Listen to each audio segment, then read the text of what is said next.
অসমৰ প্ৰাচীন আৰু ঐতিহ্যমণ্ডিত মঠ মন্দিৰসমূহৰ ভিতৰত নলবাৰী চহৰৰ পৰা প্ৰায় 6 কিলোমিটাৰ নিলগত বালিলেচা গাঁৱত অৱস্থিত প্ৰসিদ্ধ বালিলেচা কালী মন্দিৰ অন্যতম। মন্দিৰৰ ভিতৰত চতুৰ্ভুজ কালী মূৰ্তি আৰু বিষ্ণু মূৰ্তি আছে। পূৰ্বতে ইয়াত শিৱ আৰু বিষ্ণু মন্দিৰ আছিল যদিও 1897 চনৰ বৰ ভূঁইকঁপত এই মন্দিৰ ধ্বংস হয়। মন্দিৰ প্ৰাংগণত বৰ্তমানো প্ৰাচীন মন্দিৰৰ ভগ্নাৱশেষ বিৰাজমান।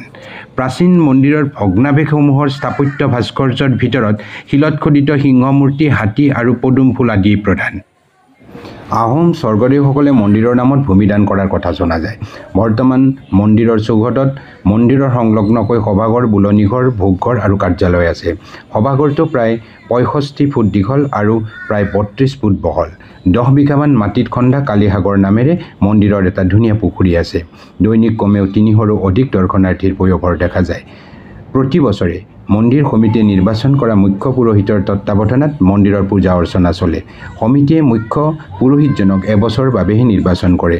মন্দিৰত বলি বিধান আছে। আমিষ নিৰামিষ দুয়োবিধ ভোগেই মন্দিৰত আগবঢ়োৱা হয়। ইয়াৰ ভিতৰত ভগৱতীৰ ভোগ আমিষ। ভক্তবৃন্দই ভগৱতী দেৱীৰ নামত হাঁহ, পাৰ, ছাগলী, মহ আদি বলি হিচাপে উচৰ্গা কৰে।